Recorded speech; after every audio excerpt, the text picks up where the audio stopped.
جزء من المغامرة وتعيش معانا أحداثها بكل تفاصيلها، جمد قلبك ودوس لايك وخليك مستعد واشترك في القناة واجهز وفعل الجرس وشير الحلقة عشان نزورك وانت في مكانك. يمكن يجي عليك الدور في يوم وتكون انت سر من أسرارنا. يا مساء الفل على الكل، مساء الحب والود من غير نفاق ولا كذب. مساءكم جميل زي قلوبكم بالظبط. يا رب رمضان عليكم يكون في احسن حال وراحة بال.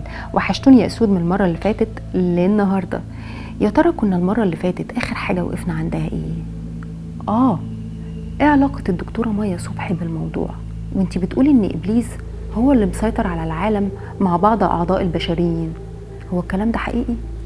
كملوا معايا النهارده وانتوا تعرفوا.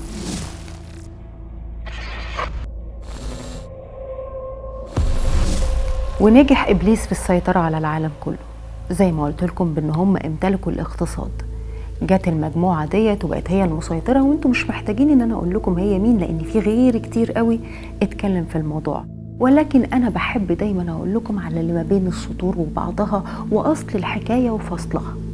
البترول، بيوت المال، الابحاث العلمية، كل ما يخص الارض من تكنولوجي واحداثيات، كل ما يخص العوالم هم المسيطرين عليها.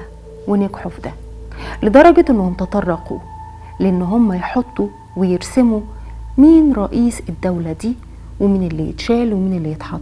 ايه يا مجنونة، انت ايه اللي انت بتقوليه ده؟ معقولة هم المتحكمين في رؤساء العالم اللي بانتخابات؟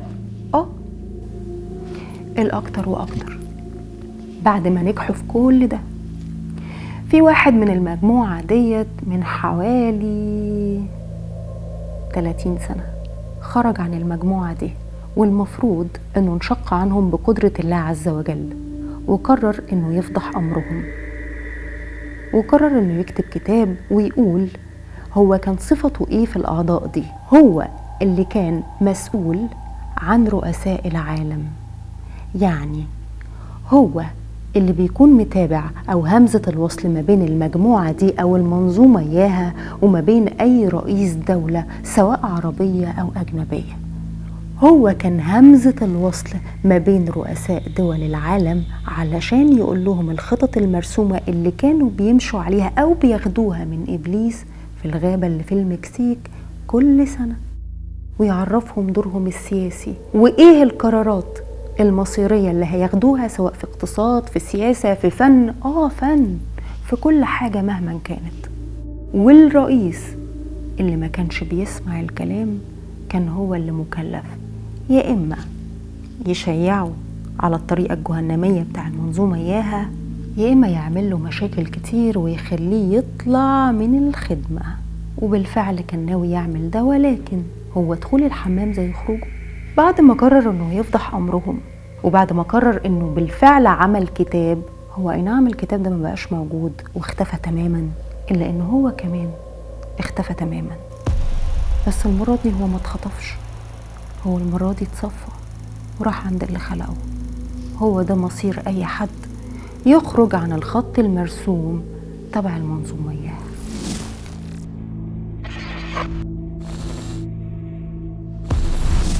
طب يا سارة، هل الدكتورة مايا صبحي هي أول حد اتكلم عن المجموعة ديت وأول حد يفضح بعض المخططات اللي هم بيرسموها، ولا في حد تاني اتكلم؟ الحقيقة بقى واللي هتتفاجئوا بيها دلوقتي واللي بأكدها لكم، إن من 20 سنة في حد تاني غير الدكتورة مايا صبحي طلع وقال عن مرض مشهور جدا وقفنا كلنا اقتصاديا ودمر وهد بعض البلاد الأوروبية والعربية وخلنا كلنا بننهار اقتصاديا، وهو فيروس كورونا اللي اتكلم عنه من 20 سنة هو الرئيس الله يرحمه القذافي. والكل اتريق عليه وادعوا عليه بالجنون. القذافي قال ان في مرض اسمه كورونا جاي، هو قال هيصنعوا لكم الفيروس والوباء، وبعد شوية هيصنعوا لكم الدواء، وبعد شوية عايزين يصفوا المجتمع من بعض الناس علشان يخلالهم الجو في المخططات اللي هم عايزين يعملوها.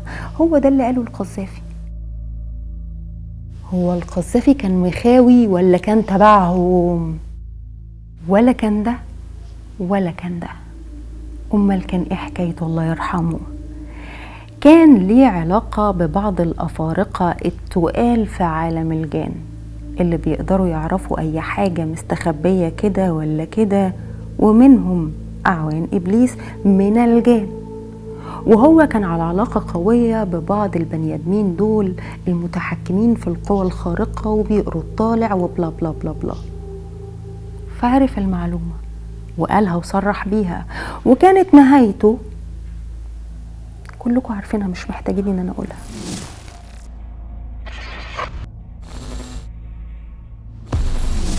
مش اول واحدة تتكلم في الموضوع هي الدكتورة مايا صبحي، غيرها وغيرها كتير اتكلموا في الموضوع، ولكن محدش ألقى الضوء عليهم او ما طلعوش زي ما هي طلعت في برنامج تلفزيوني مصري متشاف وصرحت وألقت الضوء عليه.